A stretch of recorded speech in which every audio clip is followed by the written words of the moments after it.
nom de l'équipe du CREMIS, bienvenue à cet événement qu'on a intitulé « Se parler pour mieux se comprendre », réunion ou dîner-rencontre sur la sécurisation culturelle autochtone. Donc, je lance la rencontre, puis après, vous allez voir, il y a beaucoup de monde qui va parler. Je vais me taire assez vite. Donc, premièrement, c'est une présentation qui va être enregistrée pour que tous les gens qui voulaient être présents et présentes, mais qui ne pouvaient pas être là, puissent l'écouter. On pense particulièrement aux gens plus près des urgences, en fait, qui ne pouvaient pas se libérer. La COVID Road, nous avons eu quelques désistements ce matin à cause de ça. Fait qu'on enregistre, mais il ne faudrait surtout pas que ça freine votre volonté de participer. Fait que si vous voulez participer, poser des questions, on pourra faire preuve de jugement puis pas exposer ça sur le web après. L'idée, c'est que les grandes lignes du projet puissent être communiquées puis diffusées, dans le fond, consultées en différé pour ceux qui veulent en savoir plus.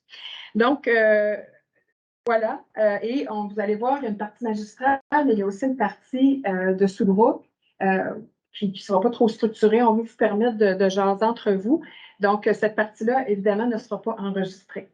Il y a des gens qui nous suivent en ligne, en fait, des personnes précieuses, en fait, qu'on souhaitait pouvoir rendre, dans le fond, entendre et leur permettre, en fait, d'être présents. Donc, on a Nicolas Salé, qui est directeur du CREMIS, le directeur scientifique du CREMIS, qui est avec nous, et deux autres personnes, en fait, que je garde surprise, là, qui seront présentées dans quelques minutes.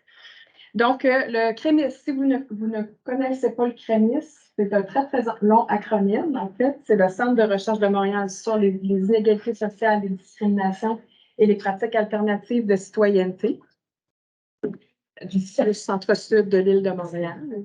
On est un centre de recherche qui est situé donc, dans l'établissement, puis qui a un mandat de produire de la recherche, mais aussi de faire des activités, produire des outils, finalement d'être dans une perspective de favoriser un maillage, faire parler, faire résonner, faire du sens finalement de la recherche produite. Donc, un événement comme aujourd'hui, c'est tout à fait à cheval entre un projet de recherche qui démarre, mais aussi une volonté en fait de mobiliser plusieurs milieux. Bienvenue, on est juste dans le début en fait des présentations. Donc, le projet, la rencontre d'aujourd'hui s'inscrit dans un projet plus large qui est mené par le CREMIS avec 5 organisations partenaires autochtones. Donc, il y a plusieurs représentants ici et qu'on va présenter. Mais avant ça, peut-être le noyau dur du CREMIS. Je vous laisserai la parole, Sue-Anne et Mary, si vous voulez vous présenter. On est 3 à être un peu plus à porter ce projet. Donc, je vous laisserai vous présenter les filles. Je suis Sue-Anne McDonald, donc chercheur ici au CREMIS et professeur à l'Université de Montréal dans l'école de travail social. Et j'ai le grand honneur de faire partie de ce projet avec plein de partenaires, puis essayer de contribuer au mieux que je peux pour diriger le projet. Je m'appelle Mary Sherman ou Patricia Mary Sherman, mais j'utilise Mary plus souvent que Patricia. Et je suis née à Ottawa et j'ai des origines mixtes.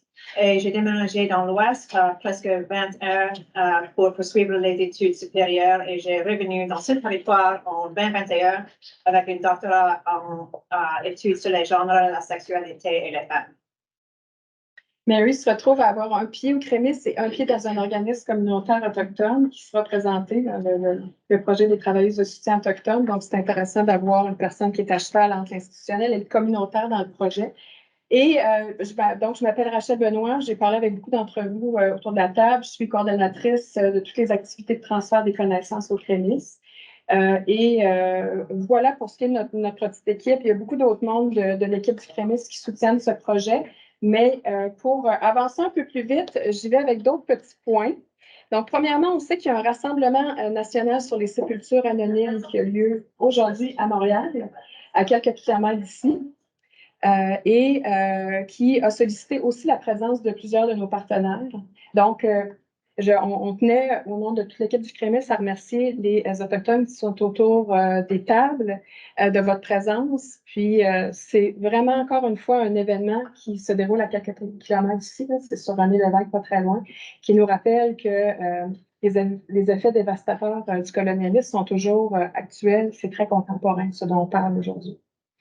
On nous a aussi rappelé hier que le 8 septembre, c'est la journée de la souveraineté atikamekw. Donc, ce n'est pas nécessairement la bonne journée pour faire un événement. Un faux pas, on s'en excuse. Donc, s'il y a des personnes atikamekw dans la salle, on sait qu'il y en a en ligne, on remercie pour leur présence et on retiendra cette sensibilité-là pour nos prochaines années. Et évidemment, sur un tout autre registre, merci à tout le monde qui est près des opérations, des urgences, des milieux hospitaliers. On sait que vous êtes dans un tout autre registre de travail et de rythme, fait que de vous avoir ici, c'est très, très, très apprécié. Et là, je vais y aller, on ne va pas faire un tour de table, mais je vais y aller en rafale en disant qui se retrouve ici en termes de direction, puis je ne vais pas utiliser d'acronyme. C'est tentant, mais je ne vais pas y aller comme ça. Donc, il y a plusieurs personnes qui proviennent de la direction des soins infirmiers, la direction des services professionnels, de la direction générale adjointe santé physique générale et spécialisée. C'est toutes des directions qui travaillent en lien avec les urgences. La direction soutient l'autonomie des personnes âgées, dont relève plus spécifiquement le travail social ou le service social hospitalier. La direction des services multidisciplinaires, dont relève entre autres tous les services de réadaptation. Il y a également la direction de la fluidité hospitalière qui a des représentants ici. Et si on décolle un peu des opérations des urgences, il y a évidemment la direction de l'enseignement universitaire et de la recherche, dont le CRENIS fait partie. Il y a la direction des services généraux et des partenariats urbains qui portent des dossiers sur la sécurisation culturelle. Il y a aussi des gens, je crois, de la direction régionale santé publique qui sont présents ici et peut-être aussi des gens santé mentale dépendance. Il y a des infirmières, des travailleurs sociaux, des médecins, il y a des agents de liaison, il y a des chargés de projet, il y a des gestionnaires de différents niveaux hiérarchiques. Ça se peut qu'il y ait des physiothérapeutes dans la salle. Est-ce que, pour les gens de l'interne, est-ce qu'il manque des directions d'attache ou des lieux d'attache? Ça fait le tour. Évidemment, il y a des sociologues, il y a des chercheurs qui sont avec nous aujourd'hui. Donc, sur ce, je bascule et je laisse la parole, en fait, à ma collègue Mary qui va poursuivre, en fait, de présenter qui se trouve dans la salle. Alors, les organisations partenaires du projet sont les projets de travailleurs de soutien aux autochtones, mieux connus sur le terrain sous le nom de ISWP, the Indigenous Support Workers Project, dont la directrice Lynn Black nous en dira plus bientôt. Aussi, le Centre de santé des Autochtones de Montréal, dont le directeur de la clinique, Dwayne Etienne, est avec nous aujourd'hui. La réseau de la communauté autochtone à Montréal et le chargé de la projet communautaire, Alexandre Roy-Jonta, nous en dira plus sur le travail bientôt. Femmes autochtones de Québec, la coordinatrice santé nous rejoint en ligne, Isabelle Payet. Et enfin, le Centre d'amitié autochtone de Montréal. Aussi avec nous aujourd'hui est Ivek Oleg, directrice de la clinique de Native Montréal, et l'équipe des intervenants au programme Femmes autochtones pour le Centre des femmes de Montréal. Jennifer Petitgré-Dufresne de la nouveau bureau de principe de Joyce nous rejoint également en ligne aujourd'hui. Et Madame Petitgré-Dufresne, aimeriez-vous dire quelques mots pour vous présenter et expliquer la fonction de votre travail? Effectivement, je vous remercie. Merci de l'invitation. Je m'appelle Jennifer Petitgré-Dufresne, dans le fond Atikamekw de Manawan. Donc, je travaille au bureau du principe de Joyce. Puis la mission du bureau du principe de Joyce, en fait, c'est de promouvoir le principe de Joyce. Sa mission est que, dans le fond, tous les Autochtones aient un droit d'accès équitable sans aucune discrimination à tous les services de santé et services sociaux, ainsi que, dans le fond, qu'il y ait la reconnaissance du droit de jouir du meilleur état de santé possible, que ce soit physique, mental, émotionnel ou spirituel. Puis aussi, on s'assure de la reconnaissance et du respect des savoirs et des connaissances traditionnelles et vivantes des Autochtones en matière de santé.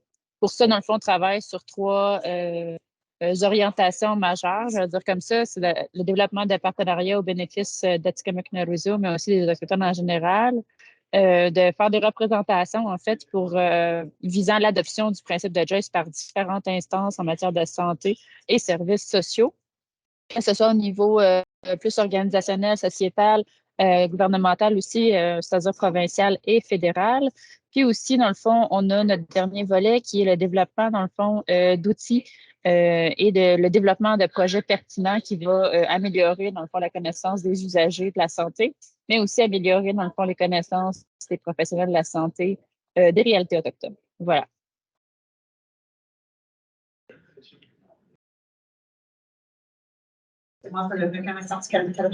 Merci beaucoup, Jennifer. On va poursuivre avec une reconnaissance territoriale. Évidemment, peut-être un mot que je n'ai pas dit. Si vous voulez poser des questions, il y aura un moment prévu pour poser des questions au cours de la journée.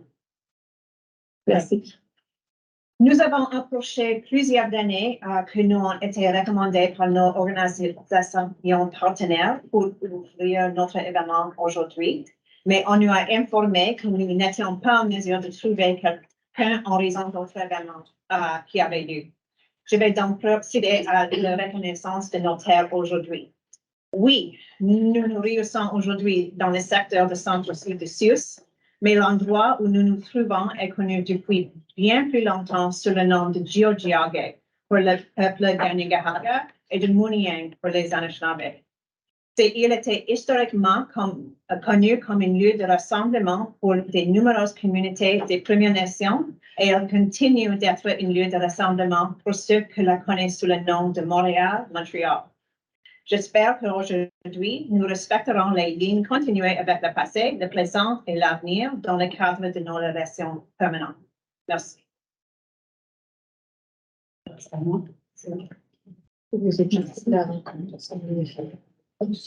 Est-ce que ça avance pas? Je peux peut-être, avant de donner la parole à Swan, dire qu'en termes de déroulement, donc on va y aller en deux grands blocs. En fait, on veut présenter c'est une occasion de faire connaître le projet puis favoriser le réseautage. Fait qu'on va y aller avec un bloc de présentation pour mettre un peu la table avant, en fait, de discuter entre nous. Donc, on va y aller en présentant pourquoi un projet tel que Mené au Crémis, c'est qu'est-ce que c'est que le projet qu'on mène. Puis après, on souhaitait véritablement se taire assez rapidement pour donner la parole à des Autochtones, des gens travaillant dans des organisations autochtones, pour finalement avoir un peu leur son de cloche sur finalement qu'est-ce que ça l'évoque, tout ce thème en fait de la sécurisation culturelle, puis où est-ce qu'on s'en va dans le réseau de la santé et des services sociaux par rapport à ça. Donc, on y va. Il y a Swan et Mary qui vont être dans la mise en contexte. Puis après, on donnera la parole à différentes personnes que je présenterai. Et on m'a donné le rôle, en fait, j'ai proposé d'être la gardienne du temps. Fait qu'on y va et je vous dirai 1 minute à l'avance quand c'est le temps de clore. Ça va? Alors, ma partie, c'est vraiment très brièvement de faire une petite mise en contexte du projet ici. Bon, évidemment, il y a plusieurs événements récents qui soulignent vraiment l'importance et l'urgence d'agir pour assurer, ou au moins tenter d'assurer la sécurisation culturelle des personnes issues des Premières Nations et les Inuits dans le contexte de soins et de services de santé. Je suis très reconnaissante que Mme Petitpied-Dufresne est ici avec nous, qui a nommé en fait le principe de Joyce qui vise à garantir tous les Autochtones un droit d'accès équitable sans aucune discrimination à tous les services sociaux et de santé et que c'est important qu'on travaille dans ce sens-là. On a aussi, dans cette mise en contexte-là, évidemment, les constats de la Commission Vienne et plus largement les appels à l'action de la Commission de vérité et de réconciliation du Canada et aussi l'enquête nationale sur les femmes et les filles autochtones disparues et assassinées. Donc, on a plusieurs éléments de mise en contexte qui sont vraiment importants à prendre en considération pour ce projet. Et j'ai accepté le mandat de Crémis avec beaucoup d'humilité, en n'étant pas une personne autochtone, mais une personne qui essaie de se garder informée et qui vise vraiment la justice sociale dans tous les domaines de mes aspects de recherche. Donc, il y a des réparations et la réconciliation à faire, puis ça prend en fait tout le monde, c'est vraiment un travail collectif. C'est la façon que je comprends le projet. Donc, dans cette mise en contexte-là, c'est clair qu'il y a des réticences, voire même la méfiance à utiliser les services du réseau de la santé et des services sociaux en raison des enjeux majeurs comme la discrimination, la stigmatisation, le racisme systémique, le manque de dignité et de respect sont vraiment des enjeux majeurs pour plusieurs membres des communautés autochtones. Et À la fois, ce projet est mis sur pied, on veut le mettre sur pied, on est en train de le mettre sur pied parce qu'on reconnaît qu'il y a aussi des lacunes quant aux expertises cliniques présentes au sein du CIUS et plusieurs personnes travaillant au sein de l'établissement, et ce vraiment à différents niveaux, soit à l'intervention, la gestion de l'administration, estiment manquer de connaissances et de soutien afin de travailler adéquatement dans cette optique-là. Donc, la littérature scientifique que Marie va présenter brièvement est vraiment en phase avec ce constat, que le personnel soignant et plus spécifiquement celui travaillant en contexte des urgences hospitalières ont vraiment un rôle d'importance capitale à jouer pour le développement de soins équitables. Donc, sans plus attendre, je vais céder la parole à Mary. Tu as changé de place, je paniquais, je disais où Mary? Qui va un peu nous présenter très brièvement ce qui en ressort de la littérature dans ce sens. D'où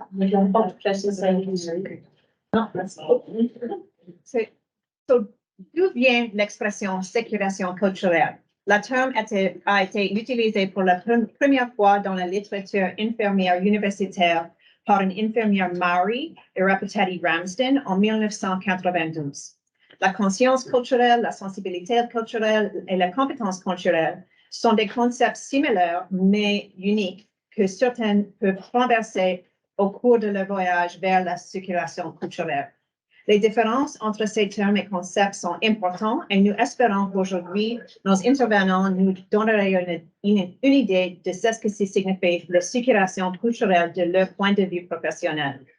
Pour Ramsden, une patient bénéficie d'une circulation culturelle de soins de santé lorsque la barrière systémique ou interpersonnelle liée à la culture qui ont existé dans le passé n'ont pas d'impact sur les accès aux soins. Dans le contexte autochtone de Ramsden et ailleurs, cela implique la prise de conscience et la reconnaissance des implications du colonialisme sur la santé. J'ai commencé par rassembler des articles universitaires du monde entier qui traitent sur la circulation culturelle dans les services d'urgence. J'ai ainsi appris que le racisme et les discriminations affectent l'accès à la qualité des soins de santé dispensés aux populations autochtones et ce, dans le monde entier. Dans notre contexte national, une revue de cadrage sur la tête de la circulation culturelle dans les services d'urgence a été rédigée par Berg en 2018. Nous nous sommes donc principalement concentrés sur la littérature produite depuis cette date, à quelques exceptions près. Alors que Berg a constaté que la relation était un thème important dans la littérature sur la circulation culturelle en 2018, nous avons constaté un changement d'orientation vers des relations vers la communication et la communauté. Les participants ont apprécié des pratiques telles que l'écoute active et l'utilisation d'un langage simple. Dans le cas où les patients pensent que leur prestataire de soins ne les écoute pas, cela a parfois conduit à un diagnostic erroné et c'est toujours traduit par une mauvaise expérience. Si les patients ne se sentent pas en sécurité lorsqu'ils communiquent leurs symptômes, cela signifie que le praticien ne peut pas leur fournir un traitement adéquat. Outre la relation entre le patient et le prestataire, d'autres voies de communication doivent être renforcées pour favoriser un environnement de soins culturellement sûr. Il s'agit non de la communication entre les hôpitaux, les médecins et les prestataires de soins dans la communauté. La plupart des articles regroupés sur le thème de la formation s'accordent à dire que les praticiens de santé ont besoin d'une formation plus solide et plus spécifique pour offrir les services culturellement sûrs. L'histoire unique et partagée de les peuples autochtones sur cette terre que nous appelons aujourd'hui le Canada n'est pas celle que n'importe quel autre groupe et pour fournir des services culturellement sûrs, un praticien doit comprendre le contexte complet de lequel un patient autochtone cherche à se faire soigner, y compris le rôle que les établissements de santé ont joué dans la colonisation des peuples. Les formations appropriées peuvent toutefois accroître la confiance du personnel et améliorer les expériences des patients. Il faut veiller à reconnaître que la formation n'est pas la seule partie de la chemin à parcourir pour accéder les connaissances et les compétences culturellement sûres et être en mesure de fournir des soins et santé efficaces. Comme vous le savez, les services d'urgence fonctionnent avec les ressources limitées et le rythme rapide des services d'urgence a un impact sur les expériences des patients. La pénurie continue de personnel et les changements de direction font qu'il est difficile d'engager des ressources pour mettre en œuvre en manière cohérente des stratégies d'intervention axées sur l'équité au niveau de l'organisation et les systèmes. Il est essentiel que ces facteurs environnementaux ne deviennent pas des obstacles à la fourniture de services culturellement sûrs. Les personnels soignants et plus spécifiquement ceux qui travaillent en contexte d'urgence hospitalière ont un rôle d'importance capitale ce qui est trait au développement des soins équitables à l'endroit des Premières Nations, Inuits et Métis.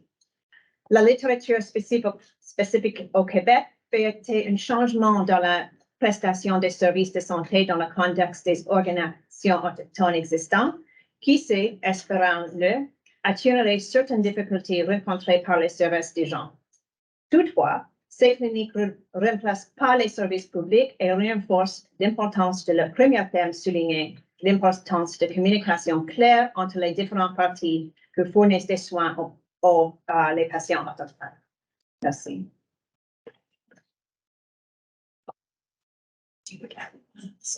Oui, le projet. Oh, OK. Désolée, c'est moi qui est mélangé. On peut. Je pensais que c'était à la fin. Oui, c'est ça, c'est après Nos invités. Oui, absolument. Non, c'est pas grave. Donc, Mary donne certaines bases, puis on faut saluer l'effort de le faire en français. Si jamais il y a des questions de poser à la fin, là, elle, pour son propre confort, elle pourra répondre aux questions en anglais, puis on assurera une traduction. Il y a certains éléments clés lesquels vous pourrez rebondir, là. Mais toute la notion de le personnel des urgences, c'est un lieu charnière, c'est des acteurs, actrices extrêmement importants qui peuvent avoir une importance cardinale pour accueillir, garder, amener, mais ça peut être aussi des lieux où se perpétuent finalement des exclusions, évidemment. C'est pas seulement une question individuelle, mais beaucoup de contraintes organisationnelles. Et ces constats-là parlent de la région québécoise, de la situation et du contexte québécois, mais aussi national et international. Donc, la question des urgences a fait l'objet de beaucoup d'études quand on regarde la question de la sécurisation culturelle. Et ce n'est donc pas si étonnant qu'on s'y attardera de manière un peu plus spécifique dans le projet. Donc, on donne la parole maintenant à deux personnes que je présente, dont Ling Black, qui est la directrice au projet des travailleurs de soutien autochtone, qui va être accompagnée de Alexandre Ua-Jonka du réseau de la communauté autochtone à Montréal. Ça fait environ 1 an et demi, 2 ans, quasiment, qu'on travaille ensemble. C'est la première fois qu'on le voit en chair et en os. Donc, c'est le fun de voir des corps, enfin. Donc, je ne sais pas si vous voulez rester là ou si vous voulez vous approcher un peu pour qu'on vous voit minimalement. Et dans le fond, les questions qu'on leur a posées, peut-être qu'on peut avancer, elles sont à l'écran. C'est finalement de présenter leur organisme et des questions qu'on leur a lancées. Évidemment, où est-ce qu'on en est en matière de sécurisation culturelle à Montréal? Vers où est-ce qu'on doit aller? Qu'évoque la sécurisation culturelle lorsque vous pensez à votre travail? Donc, vous avez 10 minutes à vous. Lynn parlera en anglais, mais il y aura une traduction offerte par Alexandre. Ils ont l'habitude de le faire comme ça. Et voilà. Donc, la parole est à vous. Est-ce que vous voulez vous mettre ici à l'avant ou non, Rachel? Je ne sais pas. Non. Vous allez stay there or do you want to be here? Okay.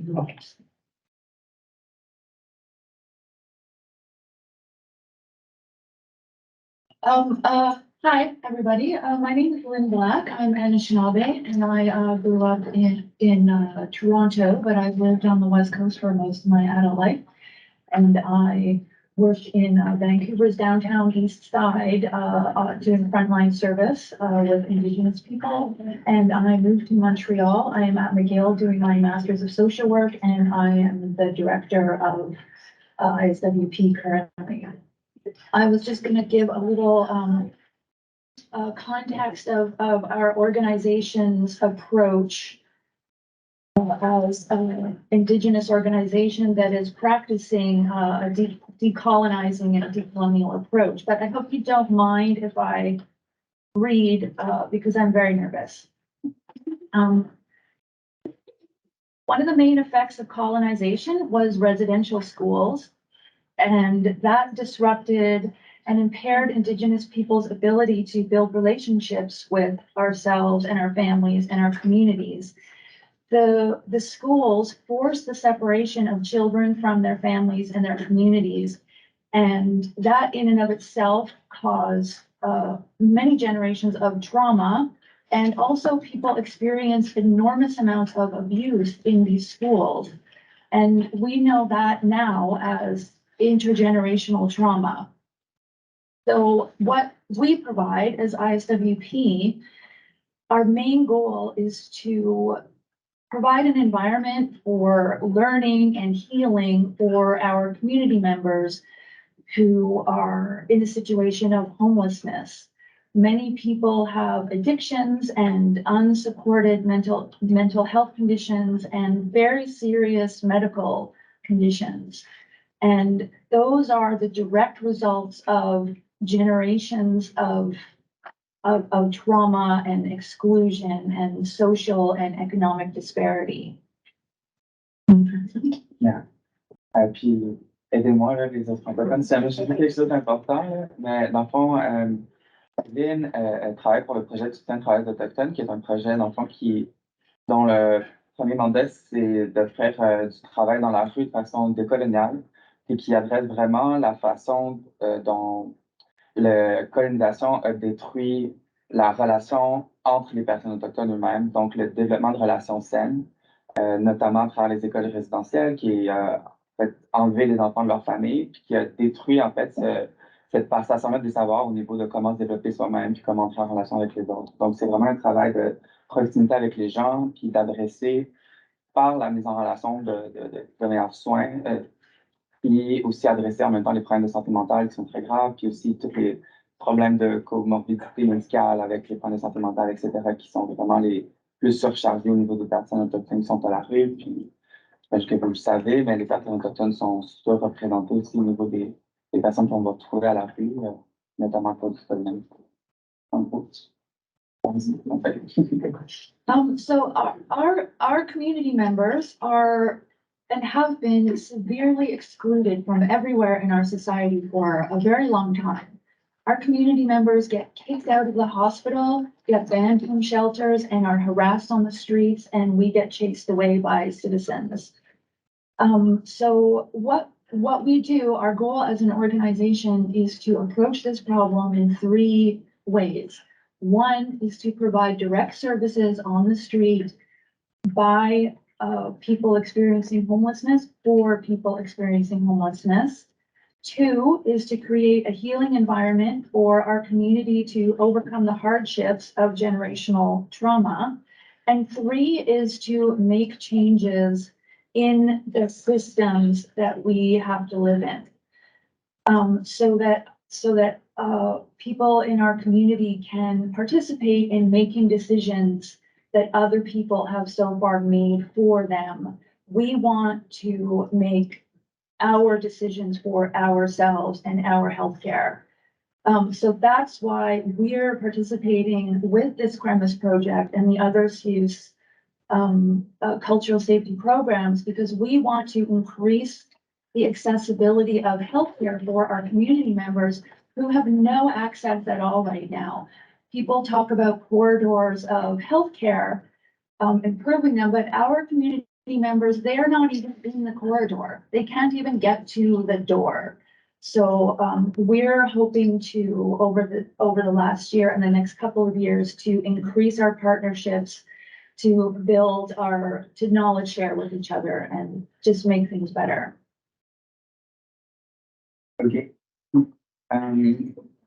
Donc, dans le fond, qu'est-ce que Lynn disait, c'est que les populations avec lesquelles ils travaillent, les personnes dans la rue, n'ont pas accès, en fait, sont barrées de comme toute une panoplie de services, autant au niveau de santé, que ce soit dans les systèmes d'urgence ou dans les systèmes ou toutes les offres de santé qu'il y a dans le système de santé, euh, vont beaucoup se faire soit discriminer ou même se faire refuser des soins. Puis même dans les services sociaux, comme tout ce qui est les foyers d'urgence, etc., il y a plusieurs personnes qui vont être barrées de ces endroits-là à cause de la consommation. Donc, c'est une population qui se retrouve avec pas d'accès aux services. Puis Hélène parlait, là, par exemple, là, de la mise en place de corridors de services là, qui se fait en ce moment. Puis qu'est-ce qu'elle me dit, c'est que les gens n'arrivent même pas à la porte. Donc, ils ne sont même pas dans les corridors. Donc, c'est vraiment une population qui est très exclue des services. Puis, à SWP, dans le fond, on travaille sur trois façons pour corriger le tir, c'est par l'offre de services par épaule. Donc, un service par les pairs. Donc, les personnes autochtones qui sont à la rue vont développer leur capacité à travers SWP, qui engage que des personnes qui sont présentement à la rue ou qui ont eu une expérience d'être sur la rue, puis par l'offre de services de soins adaptés, donc dans la rue, puis ensuite en faisant des changements dans les systèmes. Donc, ça, c'est leurs trois approches. Puis, changements dans les systèmes, c'est notamment pour ceux qui participent à la projet de recherche du CREMIS, parce que le but, dans le fond, c'est de vraiment être reconnus comme des experts, puis que la façon dont les systèmes de santé qu'on opère soit développés par et pour les communautés autochtones. Donc, c'est pas le système de santé qui dit voici ce que vous avez besoin, mais c'est plutôt une collaboration ensemble de dire voici comment on veut recevoir des soins. So much. On va, il vous reste 5 minutes environ pour votre présentation. Oh, okay, but just very quickly, I would like to introduce, Shirley. She's the peer coordinator with our program, and she is just going to briefly, introduce herself and what the peer program is. I'm Shirley. I'm originally from Manitoba. I am the peer coordinator for ISWP. I started the ISWP during the pandemic, which they were only, they started a year before I did. We basically did outreach, handed out basic necessities. And later on in the year or two later, we came out with a peer program where I have hired 4 people of homeless or risk of homeless. They do the cleanup crew on Saturday, which is kind of run on Sherbrooke to Milton to Mount Royal. And Sunday I hired 2 other peers, which they moved up from the cleanup crew to learn outreach work as we do. And hopefully that will help them create jobs in get a job in Montreal as an outreach worker, as they have experience homelessness and Donc, c'est Shirley, elle est la coordonnatrice du service par les pairs à projet de travail de soutien autochtone. Donc, ce qu'elle expliquait, c'est qu'elles ils ont notamment commencé à travers la pandémie, c'est vraiment que le projet est mis en place. Puis, qu'est-ce que son rôle, c'était de faire, dans le fond, c'était d'engager des personnes qui étaient soit présentement à la rue ou qui venaient juste d'expérimenter l'itinérance pour faire la distribution de matériel essentiel là, dans les rues pendant le COVID. Donc, tout ce qui est masque, matériel sanitaire ou bouteilles d'eau, c'est comme vraiment des trucs de base. Puis, c'est aussi de coordonner les équipes de nettoyage dans la rue. Donc, ils travaillent dans le secteur de Milton Park, dans le secteur du plateau de Montréal jusqu'au métro Sherbrooke, un peu là, dans cette région ici. Puis, qu'est-ce qu'ils font, c'est dans le fond, Shirley engage des personnes pour nettoyer aux alentours de où est-ce que les gens restent. Donc, c'est ça, ça offre. Ce qu'elle disait, c'est qu'elle espère que ça peut aider les gens à avoir un minimum de revenus, puis après trouver d'autres emplois parce qu'ils gagnent de l'expérience. Puis, il reste combien de temps? Si tu veux, toi, prendre le parole. Merci. OK. 3 minutes. 3 minutes? OK. Ben, dans le fond, je vais me présenter. Donc, moi, c'est Alexandre. Je suis une personne en autochtone. J'ai grandi sur le territoire non cédé Ganilieraga sur la sud de Montréal, à Jojagé. Puis, mes ancêtres sont majoritairement francophones, québécois-français. Je travaille au réseau de la communauté autochtone depuis 4 ans. Je suis gestionnaire de projet communautaire pour augmenter l'accès aux besoins de base. Donc, je travaille beaucoup avec les organisations de première ligne qui sont en itinérance, que ce soit le Projet autochtone du Québec, l'Association des Inuits du Québec, le Centre d'amitié autochtone, le Centre des femmes, Médecins du Monde, etc. Donc, puis, je pense que peut-être un des points qu'on voulait partager nos réseaux, c'est qu'on n'a pas de service direct, on travaille vraiment pour les organisations. Donc, on a des groupes de travail, par exemple, comme le Cercle aviseur en santé autochtone. C'est en anglais. Mais dans le fond, c'est ça. Donc, on rassemble les organisations de première ligne, puis on regarde ensemble c'est quoi les priorités en santé pour la communauté autochtone à Montréal, puis ensuite on reprend tout ce que les gens disent, puis on les ramène à une table qui est plus grosse avec toute la direction des CIUS, puis les centres de santé, puis qui est après ça relié au ministère de la Santé et des Services sociaux. Donc, notre approche en sécurisation culturelle, pour nous, au réseau, on ne pense pas nécessairement au service, mais on pense plus au système. Donc, qu'est-ce que ça veut dire d'un point de vue de direction? Qu'est-ce que ça veut dire d'un point de vue des managers dans les hôpitaux, d'avoir une approche de sécurisation culturelle? Des questions qu'on peut se poser à ce niveau-là, c'est de dire qui est-ce qu'on reconnaît comme des experts en santé autochtone? C'est qui qu'on a autour de la table quand on prend des décisions au niveau de l'offre des services? Est-ce qu'il y a des personnes autochtones? Est-ce qu'il y a des organisations autochtones?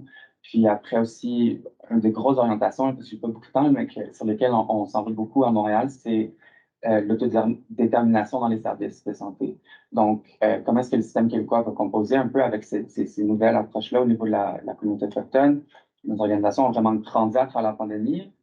Puis là, qu'est-ce qu'on voit, c'est qu'il y a un développement de beaucoup de cliniques de proximité, de première ligne, qui se développent dans nos organisations. Donc, comment est-ce que le système de santé va approcher ses façons de travailler, ses façons de faire, puis son développement de partenariat pour venir appuyer ces cliniques-là qui vont se développer, qui sont à l'extérieur du système, qui sont des nouvelles initiatives aussi. Donc, on est vraiment dans l'adaptation des pratiques, le changement des pratiques, puis l'expérimentation aussi. Il faut qu'on essaie qu'on essaie de nouvelles choses parce que le statu quo ne marche pas.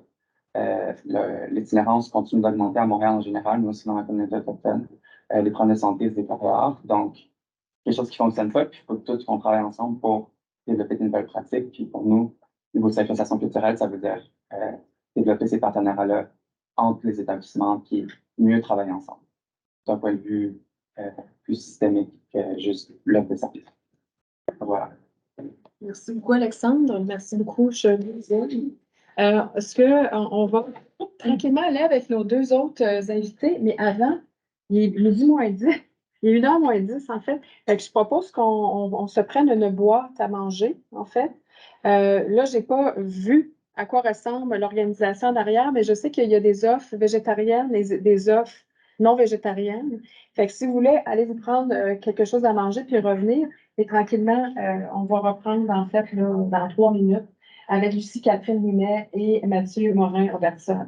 Question de rester sur un programme relativement décent en termes d'horaire. On reprend. Donc, vous avez le nom de nos deux conférenciers. On les voit ça, en fait, très bien, mais Mathieu Morin-Robertson, qui est navigateur autochtone et chargé de projet pour la navigation autochtone à Médecins du Monde et qui a décidé de nous faire une invitation surprise.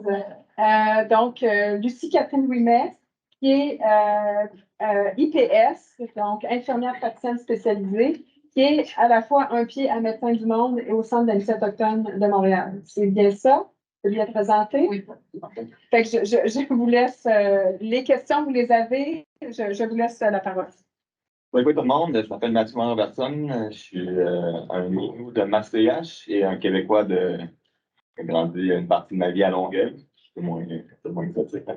Puis c'est ça, je suis navigateur et co-chargé de projet chez Médecins du Monde, navigateur autochtone.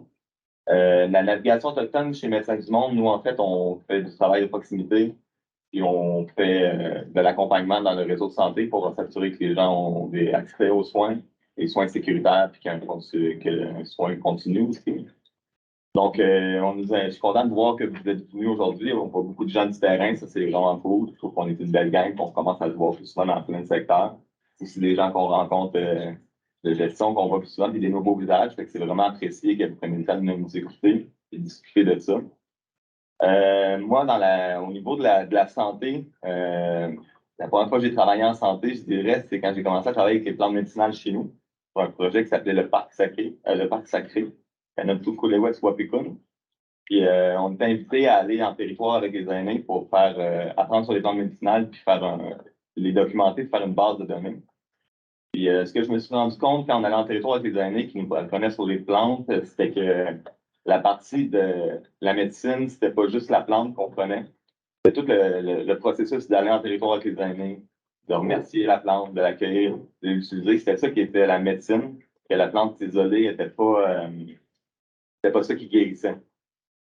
Donc, dans mon travail, c'est un peu ça que j'essaie qu'on essaie de reproduire un petit peu, c'est que quand on va faire du soin, le soin, il commence pas, il finit pas avec le rendez-vous avec le médecin ou le rendez-vous à la santé. Il y a tout un processus, puis ce processus-là, pour nous, c'est ça la santé. Donc, souvent en sécurisation culturelle ou, ben, par exemple, quand on va dans les urgences, ce qui arrive, c'est que les gens vont voir la personne dans un prisme, dans une lunette, d'un moment spécifique.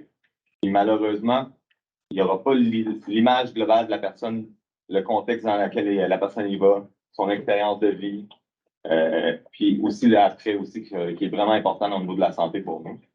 Donc, quand on parle de sécurisation culturelle, je trouve que c'est vraiment important j'apprécie vraiment que les gens qui sont à l'urgence soient là aujourd'hui, justement, parce que, justement, de pouvoir avoir des formations, de pouvoir discuter un petit peu de pourquoi les gens arrivent dans des états comme ça, pour avoir des connaissances un peu sur l'historique, le passé, le présent. Ça aide à changer un petit peu sa lunette aussi, puis de voir la personne dans une globalité qu'on n'a pas nécessairement accès, surtout quand je comprends bien que dans l'urgence aussi, on n'a pas beaucoup de temps, justement. Fait qu'on voit souvent la personne dans un contexte vraiment court, fait que de pouvoir s'ouvrir à connaître, à apprendre, ça nous permet justement d'élargir notre esprit et d'avoir une approche plus de bienveillance. Puis aussi, quelque chose que j'aimerais beaucoup parler aussi, c'est la collaboration. La collaboration avec tous les organismes qui travaillent dans le secteur, qui travaillent dans la rue, qui connaissent les gens d'une façon aussi haute que juste dans l'urgence ou dans la santé, c'est vraiment une belle porte d'entrée pour justement avoir une image plus globale de la personne puis d'avoir un impact vraiment plus positif. Fait que j'invite tout le monde à trouver des idées de collaboration, d'aller travailler avec les gens qui travaillent avec le milieu pour avoir des soins accessibles et sécuritaires pour tout le monde. Ça fait combien de temps, sinon? Puis, je vais vous présenter Lucie Catherine. On commence à travailler dernièrement ensemble, on est bien contents. Bonjour, je m'appelle Lucie Catherine Mimet, je suis un Anishinaabe-Kwe, la famille de ma mère vient de Barrier Lake et Tikanik. Je suis infirmière depuis une vingtaine d'années maintenant, je pense, je ne sais pas, à peu près. Je travaille en ce moment, je travaillais pour McGill au départ, on avait créé une clinique nursing à l'intérieur du Friendship Center. Et le projet a tellement bien fonctionné, le besoin est tellement présent que là, j'ai été repêchée par Médecins du Monde en collaboration avec le Friendship Center et on vient d'ouvrir la clinique de proximité holistique pour notre clientèle qui se présente au Friendship Center. C'est sûr que le point le plus important, je vais souligner ce que Mathieu vient de dire, c'est l'intercollaboration et le partenariat. Tous les organismes autochtones, quel qu'on soit, on n'a pas le choix, on travaille ensemble, on travaille en se parlant, en échangeant. Puis c'est sûr, comme ça fait en sorte qu'on a comme une espèce de microcosme sécuritaire qui suit une personne qui a certains besoins. C'est sûr que tranquillement, c'est appelé à changer aussi avec le système de santé publique. Souvent, on a il y a des glitches. Comme Mathieu racontait, quand on a des patients qui se rendent à l'urgence ou qui voient certains professionnels de la santé qui sont dans le système, c'est sûr que le système, il y a des barrières, il y a des protocoles, il y a certaines façons de voir. Donc, fait que nos patients, quand ils arrivent, par exemple, au triage ou à d'autres endroits, on voit la personne avec le problème qu'elle a maintenant, avec les vulnérabilités qu'elle a maintenant, avec ses troubles de consommation qu'elle a maintenant. Puis, on ne connaît pas toute l'histoire derrière. On ne connaît pas toute l'histoire du colonialisme, les souffrances que le colonialisme a infligées, la douleur de chaque personne.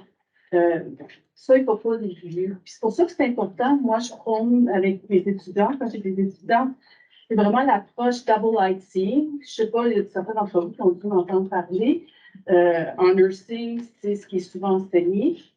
C'est l'approche où est-ce qu'avec un œil, tu regardes avec ton regard de professionnel occidental, ta formation, moi j'ai une formation infirmière, mais avec ton autre œil, tu regardes avec la perspective autochtone, avec toute l'historique qui vient avec la personne.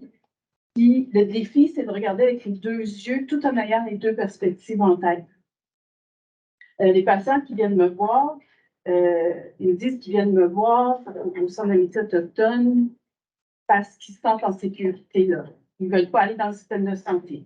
Même des fois, je les supplie d'aller à l'urgence. Il n'y a pas moyen. Donc, des fois, c'est de créer des liens de collaboration. Tu sais, je vais appeler Nathaniel, il y a toute l'équipe de navigateurs autochtones. I never called you, but you'll have to do that. Puis là, maintenant, il y a Joe Jackie qui est là. Puis là, bientôt, il va y avoir la clinique Native Montreal qui va ouvrir avec Nicolas Demers puis Yvick. Donc, là, il y a comme un petit réseau de services de porte d'entrée avec moins de barrières qui va commencer à exister. Puis c'est important qu'on se tienne tous puis qu'on travaille tous ensemble parce que c'est ça qui fait la différence. Puis je pense que c'est ça qui va aider le plus possible nos frères et sœurs qui sont dans la rue, qui ont vous avez entendu les problématiques, vous n'êtes pas sans ignorer toutes les problématiques qu'on a. Donc, je ne dis pas que tout est parfait ou rien. Puis en fait, je pense que c'est tout un travail que tout le monde doit continuer à faire ensemble. Tu sais, c'est correct aussi, comme professionnel de la santé, de ne pas être à l'aise avec certaines situations, avec certains de nos patients autochtones. C'est correct. L'important, c'est d'avoir l'humilité de dire, hey, madame, je ne sais pas comment vous aider. D'être capable d'avoir une ressource qui peut t'aider. On ne peut pas dire à quelqu'un, oh, mais c'est pas vrai ce que tu dis.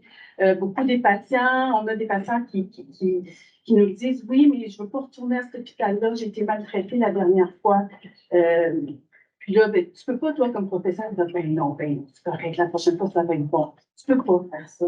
Parce qu'il faut reconnaître la vérité de nos patients quand ils viennent nous voir avec la réalité qu'ils ont.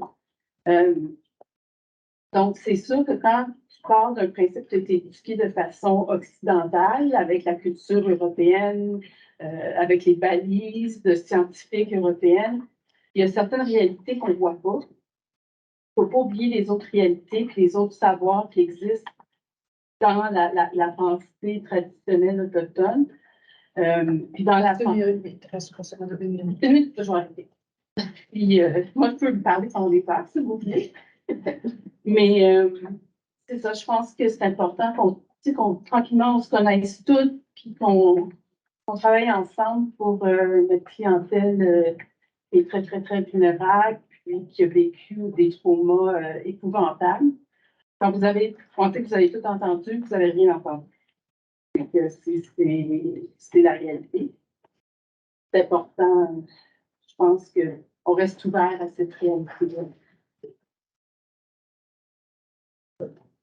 Mais merci de m'avoir écouté. Merci beaucoup. Vous n'avez pas coupé ton élan. Excuse. Merci beaucoup, Lucie-Catherine, Mathieu, pour votre partage et votre savoir à la fois personnel, mais aussi professionnel. Donc là, on va redonner la parole, je redonne la parole en quelques minutes à Swan et on va tomber dans, plus on revient au projet de recherche qui est né aux prémices pour qu'on puisse, dans le fond, faire un pas en avant en termes de, OK, qu'est-ce qu'on va faire dans les prochaines semaines? Je te laisse la parole. D'accord. Alors, on a eu un peu de retard dans ce projet-là, mais tout va bon train maintenant. Ce projet, évidemment, ben, peut-être pas évidemment, mais c'est appuyé aussi par le Cercle autochtone consultatif de la table locale d'accessibilité aux services en santé et services sociaux en milieu urbain pour les Autochtones à Montréal, un long nom. Puis, le CIUS a obtenu un financement pour ce projet qui s'appelle Sécurisation culturelle dans les pratiques quotidiennes, diagnostic organisationnel et accompagnement du personnel du CIUS. Là, je ne peux pas dire CCS. Montréal, là, je ne suis pas habituée. Alors, je dis toujours CIUS pour parler de nous ici. C'est un projet qui a débuté en janvier 2022, Rachel avait mentionné avec les partenaires, et que devrait se terminer, doivent se terminer en mars 2025.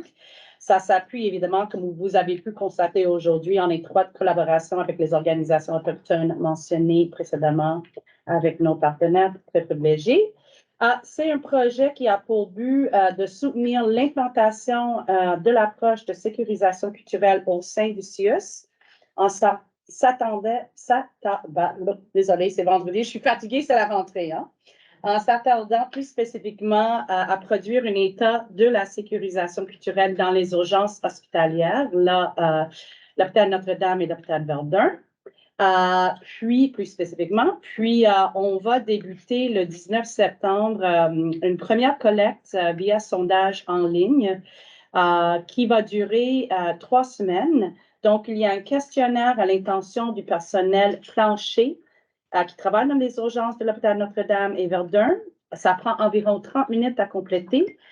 Il y a aussi un questionnaire à l'intention du personnel cadre qui prend de 30 à 60 minutes à compléter.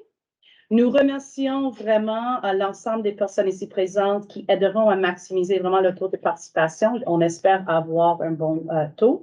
Puis, l'ensemble du personnel pourront accéder au questionnaire via un envoi courriel. Donc, encore une fois, nous comptons et remercions l'ensemble du personnel qui ont des fonctions de soutien ou d'encadrement et qui pourront assurer de diffuser et mobiliser leur équipe afin qu'elle complète le questionnaire. Donc, ici, c'est un petit résumé des étapes à venir. Après cette première collecte de données, on va le croiser avec une autre collecte de données qui se réalisera auprès de navigateurs autochtones dont le mandat est de faciliter et d'accompagner les patients autochtones au sein du système de santé, tel qu'on a entendu aujourd'hui. Donc, ces résultats-là, on va faire des analyses, en fait, avec nos membres aussi du comité scientifique du projet, qui inclut les organisations autochtones, les patients autochtones et 2 membres personnels des urgences du CIOS. Donc, ça, c'est à venir dans une deuxième étape. La troisième étape, c'est vraiment qu'on aimerait offrir des ateliers de sensibilisation et d'accompagnement à l'intention du personnel des urgences.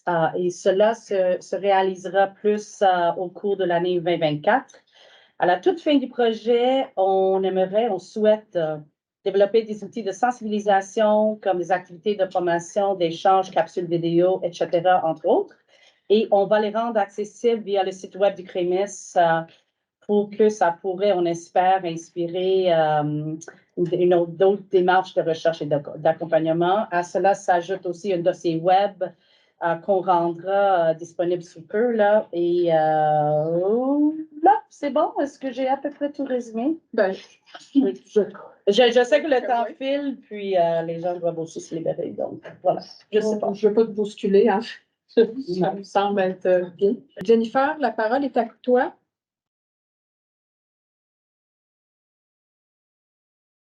Oui, ben en fait, c'est seulement un commentaire. Puis, je comprends que c'est du gros travail, c'est dans un court échéancier, mais je tenais juste à réitérer, en fait, une réalité importante, c'est que, dans le fond, les Premières Nations, ils ont souvent une méconnaissance du réseau de la santé, de comment ils se structurent, comment ils s'organisent. Donc, l'urgence est parfois leur seule porte d'entrée.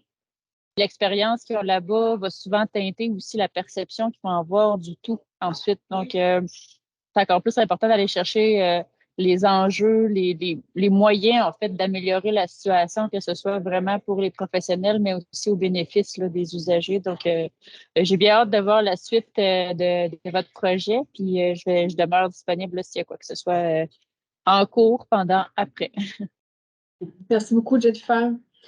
Donc, s'il n'y a pas d'autres questions, commentaires, on va laisser la parole à Maryse Guindon, en fait, qui est directrice adjointe de recherche, développement, transfert des connaissances, qui assure aussi l'intérim actuellement de la direction de l'enseignement universitaire et de la recherche ici au CIUS. Elle va prendre la parole quelques minutes. On a travaillé il y a quelques années, on était allé rencontrer des gens à FAC, à McKivic, donc c'est le fun de revoir Maryse dans des contextes comme ça. Puis après, on va vraiment arrêter de parler, puis ça sera un moment, en fait, pour poursuivre les échanges. Ceux qui doivent quitter, ceux et celles qui doivent quitter pourront le faire plus aisément. Fait que la parole est à toi, Maryse. Merci. Je réfléchissais en écoutant et le projet et les partenaires autochtones de vraiment intervenir, interagir ensemble, puis je me disais que c'est pas facile de conclure une activité comme ça, sincèrement. Je trouve que l'ensemble de ce projet-là, la volonté aussi de le porter en co-construction est absolument exceptionnelle et nécessaire. Alors, quel est notre rôle? Moi, je suis de la direction de l'enseignement universitaire de la recherche. Il y a différents centres de recherche. Le CREMIS a une couleur particulière. toute la question du soutien pour développer des pratiques, mais à partir de la recherche. Alors, vous comprendrez que la façon de conduire la recherche est extrêmement importante pour la suite des choses. Donc, pour moi, quand j'écoute le déroulement, comment on travaille ensemble, les liens entre les partenaires, les liens entre les partenaires entre eux et les liens avec le CREMIS, je trouve que ce projet-là reflète la façon dont on doit travailler dans le réseau de la santé. Alors, notre rôle, bien, effectivement, de documenter les pratiques, aussi faire en sorte qu'on puisse développer vraiment des pratiques qui soient beaucoup plus axées, des interventions plus axées sur le respect, l'équité, hein, des rapports équitables, des rapports égalitaires. Et le projet, ben, c'est sa volonté, le projet, c'est dans cette perspective-là qu'il se construit. Alors, ce qui nous intéresse aussi, ce qui nous motive dans cette démarche, ben, c'est d'être capable de nourrir ces partenariats qui ont été mis en place dans le cadre du projet avec les différents groupes autochtones, avec Médecins du Monde, avec lesquels on a aussi beaucoup de liens et d'affinités. Pour nous, ce qui soutient toute la démarche doit se traduire dans l'ensemble de ce qu'on fait. Alors, moi, je suis ravie là, de voir la construction de ces partenariats. Mais on veut aussi être capable de construire à partir de savoir puis de partage de connaissances que nos partenaires ont. Donc, pour nous, c'est un élément qui est extrêmement important. Alors, ce projet-là repose vraiment sur des liens étroits avec vous, mais aussi avec les directions cliniques. Et pour nous, c'est extrêmement important là, de voir la grande participation des différentes directions. Les urgences, effectivement, hein, c'est les portes d'entrée souvent de membres de la communauté autochtone. C'est clairement le contexte que nous a expliqué, nous a parlé Swan, reflète hein, les enjeux qu'on vit, des enjeux sociaux, mais aussi qui se traduisent vraiment de façon aiguë dans nos urgences. Je voudrais souligner vraiment la volonté des directions cliniques de participer au projet, de faire en sorte qu'on puisse documenter, de faire en sorte qu'on puisse travailler avec les équipes, de libérer les équipes et qu'on puisse arriver à construire non seulement des relations plus équitables, empreintes de dignité, de respect, mais aussi des pratiques, hein, d'avoir une incidence sur les pratiques qui fassent en sorte qu'on puisse favoriser l'accès, un accès qui soit où les gens se sentent dans une perspective de sécurité et de s'assurer que les interventions qui sont portées soient des interventions qui soient empreintes de justice. Alors, je vous remercie d'être là. C'est extrêmement important, ces liens qu'on développe. Et pour la suite, je vous souhaite une bonne discussion. Je voulais vous souligner que le CREMIS, il y a un site web, une infolettre. Si vous voulez connaître nos activités, vous pouvez là, vraiment accéder à nos informations par le site web et vous abonner à l'infolettre. Pour le reste, ben, je vous souhaite une bonne continuation, puis merci beaucoup pour ces échanges que vous allez avoir. Bonne journée. Merci, Maryse. Donc, le PowerPoint liste aussi, là, vous aurez ça par courriel, évidemment. Là, on va tout vous envoyer ça. Fait qu'il y aura des liens directs, dont des ressources très, très, très pertinentes là, qui ont été développées, entre autres, en collaboration avec Réseau de la communication, communauté autochtone de Montréal. Comme on le disait plus tôt, ben, il y aura un dossier web aussi qui va être produit, qui va pouvoir aussi être le lieu pour valoriser, faire connaître des écrits, des outils pertinents. Donc, sur ce, on vous laisserait en fait vaquer, jaser. La salle, on l'a encore pour un certain temps. Fait que si en ce vendredi après-midi, vous n'avez pas trop de choses à faire, vous êtes vraiment les bienvenus à vous retrouver, même à vous mixer si vous connaissez bien les gens autour de vous. Question qu'on puisse poursuivre cette idée du réseautage. Merci beaucoup. Merci, Catherine. Merci, Jennifer. Merci vraiment beaucoup, Jennifer. Isabelle, que je ne vois pas, mais merci, Isabelle Payet de FAC et Nicolas Salé, qui, je ne sais pas, est encore là. Mais merci de votre présence. Et merci, Catherine, Pauline, vraiment, pour votre soutien.